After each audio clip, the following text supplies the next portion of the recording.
What is up, you guys? I'm charmx. Today I'm going to be reacting to film theory We Found Neverland, a Disney Peter Pan by the film theorist. Now I'm excited for this because I love Peter Pan, especially the movie with Robin Williams. That Peter Pan movie, it's probably one of my favorite Disney kind of movies. I don't know if Disney actually made that one with Robin Williams, but you know, nonetheless, I love Peter Pan, and that movie with Robin Williams is like my favorite Peter Pan movie. So yeah, anyway, hopefully this is going to be pretty awesome. But with that being said, the original link's in the description. Make sure you guys go subscribe to the Film Theorist. Without any further ado, let's begin. I don't want to grow up. I'm a Toys R Us kid. They got a million toys at Toys R Us that I can play with. I don't want to grow up. That's a Toys R Us commercial?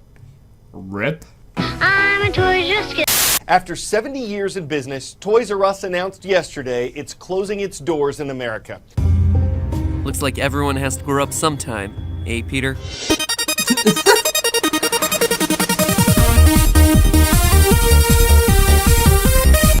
This is a side note, but I actually heard the creator of Barbie or something, some creator of like a doll, as actually trying to buy Toys R Us. I don't know if they ended up doing it, but I know they were in talks of buying Toys R Us to keep the company alive. I don't know why they would do that, because I mean, obviously the business model is failing if they're, you know, bankrupt.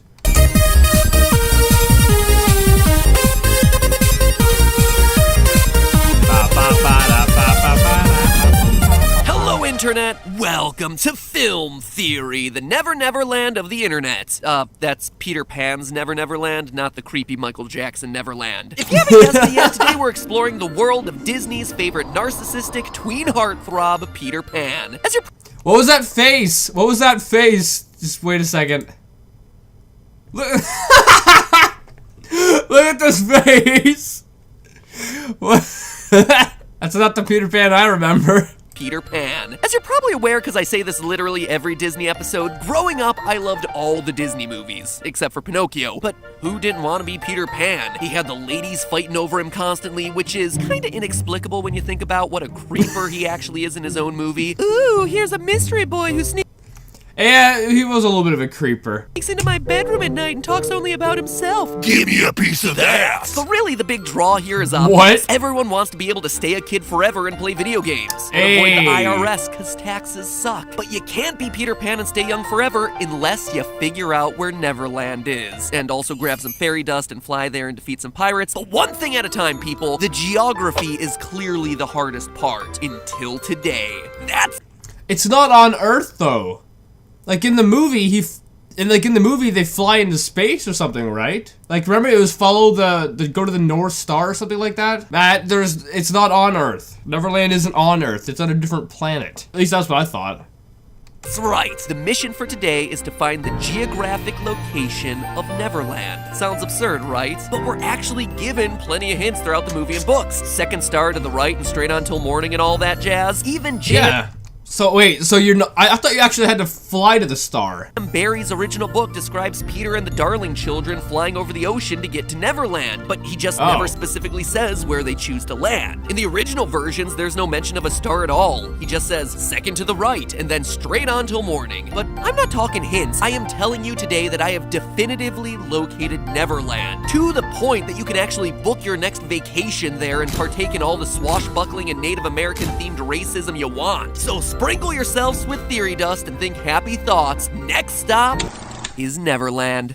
So it's not on, I thought it was on a different planet or something. That's why people never, they didn't age there or whatever. I guess maybe the reason why they maybe didn't age or whatever is because of, maybe the gravity of the planet was so, big or something that, I don't know, time was slower or something like that. Like, you know, in the movie Interstellar, how what they fly onto one planet, and the time they get back up into the space station, the main characters, this is a spoiler, but the main character's, family was all older now because they wasted too much time or something. That's what I thought, but I guess Neverland is on Earth, which I did not know.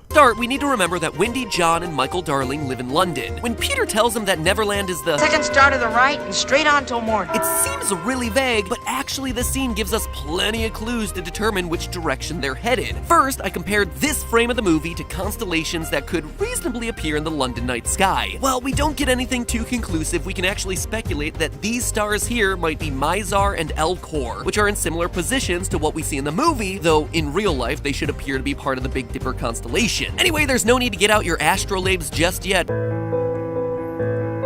because the good news is we actually don't need the exact stars that they're looking at. We can tell which direction the kids are facing just from the landmarks around them. After flying out of the nursery, the kids and Peter land on one of the sides of the Elizabeth Tower clock. The east side, to be specific. Now, I already hear you, but actually, people cracking your knuckles, preparing for a wave of comments saying, but actually, that's not Elizabeth Tower, that's Big Ben. But that's what I thought. Fun fact, Big Ben is the nickname of the bell inside of the Elizabeth Tower. So feel Oh, I didn't know that. free to annoy all your friends with your pedantic knowledge of London landmarks. Anyway, how can we tell that they're facing east? Well, look at the shot of Peter and the Darlings flying up to the clock. In the bottom right, we can see a statue of a horse rearing up, and that is in fact the statue known as the Boudiccan Rebellion statue, which commemorates an ancient Celtic queen who drove the Romans out of London. Yes, queen! That statue is located I knew she was old, but I didn't know she was that old. to the northeast of the tower. So they're landing on the east side. Going to the right would be them flying south.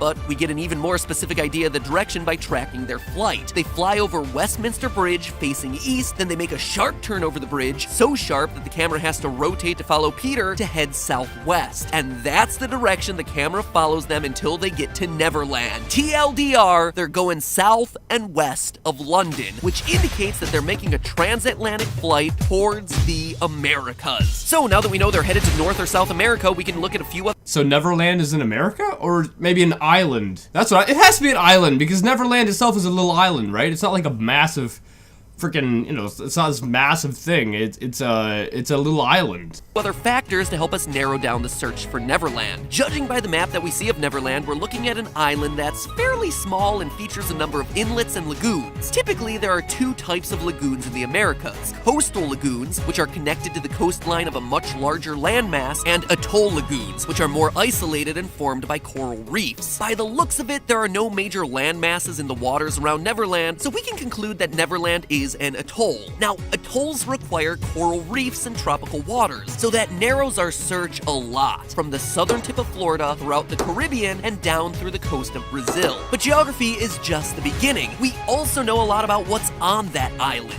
notably crocodiles. Assuming this crocodile didn't escape from the zoo or from Suicide Squad, though who can blame him for wanting to escape that movie, we can Oh, shots fired! Shots fired! pinpoint Neverland's location if we know the species of crocodile. There are only two species of crocodile indigenous to the waters around Latin America, Morlet's crocodile and the American crocodile. While both can take your hand off pretty darn well, Morlet's crocodile is a lot smaller than the American crocodile, at about 10 feet to 16 feet. Considering the fact that Captain Hook fit entirely inside this crocodile's mouth, we're much more likely to be looking at the American crocodile. Additionally, Morlet's crocodile is only found in freshwater environments, while the American crocodile is most often found in saltwater, like you'd find off the coast of an atoll. The only downside here is that the American crocodile is pretty widespread as far as man-eating reptiles go, so we're looking at pretty much the entire Caribbean in our hunt for Neverland. There are also a few other animals that I thought might narrow things down a bit more. J.M. Barrie says that there are sea turtles and flamingos in Neverland, but those are also found all around the Caribbean. The seagull that we see Smee shave doesn't narrow it down. The mermaids, for these I even looked at the habitats of manatees, which, believe it or not, are historically the animal most commonly associated with mermaid sightings, and that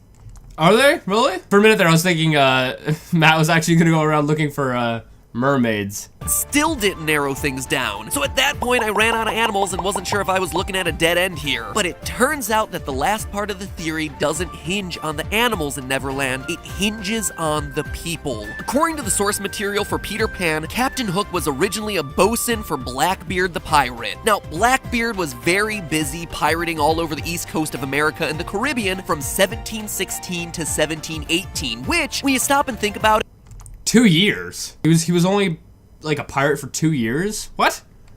for carrying the title of the most famous non-fictional pirate in history is actually not that long of a time spent a pillaging and searching for. Yeah, so he was only like a pirate for 2 years. Is that just like the captain? So, you know, before that he was like a crew member on a ship and then got promoted to captain or whatever? Like 2 years isn't much time at all. booty. But what Blackbeard lacked in longevity, he made up for in volume. Blackbeard had a ton of instances over that 2-year period stealing wine, burning ships, and blockading ports. So where does Captain Hook fit into all this? Well, in the spring of 1718, Blackbeard captured a few ships in the Gulf of Honduras, right off the Yucatan Peninsula, and added those to his fleet. Specifically, he was off the coast of the Turneffe Atoll, just east of Belize, which, wouldn't you know it, just happens to be a little tropical atoll with lagoons, crocodiles, flamingos, sea turtles, the whole shebang. As a bosun in Black...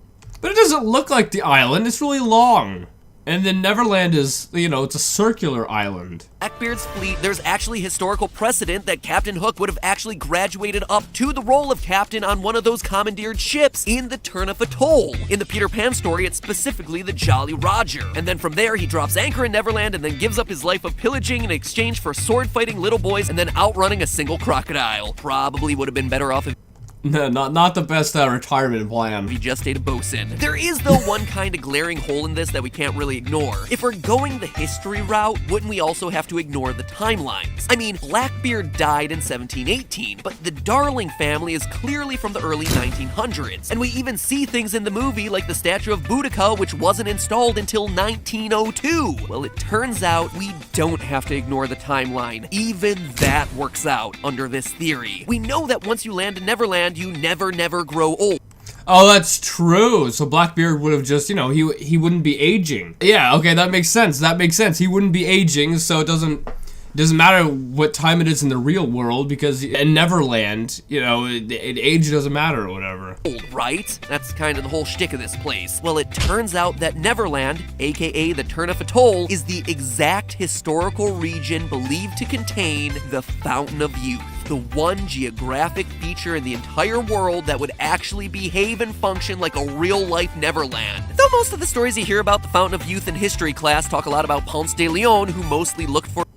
Yeah, might have to censor this image. It's a drawing, but there are a lot of people without shirts on, shall we say. Around Florida, the older and much more accurate historical hunt for it was actually performed by Juan de Solis, an earlier Spanish explorer than old Ponce, who spent all of his time looking for the Fountain of Youth in the Gulf of Honduras. Due mostly to really bad Spanish historical record keeping, Ponce de Leon was actually 1,000 miles off the mark of the area that he was looking for, leaving the Fountain of Youth squarely off the coast of Honduras and in exactly the location we predict for Neverland. So there you have it, everyone. Book That's your crazy. spring break for the Turneffe Atoll now, because it's the real location for everlasting childhood. Talk about your once-in-a-lifetime vacation. But hey, that's just a theory. It's pretty awesome. I want to see what the Turneffe Atoll actually looks like. Let's give me a second. Man, look at that. Look at that. That's so beautiful. Anyway, I hope you guys like this video. I think MatPat is probably right in assuming that it is Turneffe Atoll. But I always thought Neverland was on a different planet. I guess because I'm not the brightest apple in the basket, shall we say. In Peter Pan, they're like, you know, follow the star or whatever, right? And I always thought, like, that, you know, legit go to the star. That's what I thought. Go to the star, like fly out outside of Earth and go to the star. So as a kid, I obviously wasn't the brightest, and now I can't believe it. I legit watched Peter Pan with Robin Williams like a couple months ago, and I still thought it was on a different planet. Anyway, I hope you guys liked this video. If you did, make sure you give it a thumbs up, possibly share with a friend. If you're new, and subscribe to join the family. Also, make sure you guys go subscribe to the Film Theorist. With that being said, I'll see you guys next time.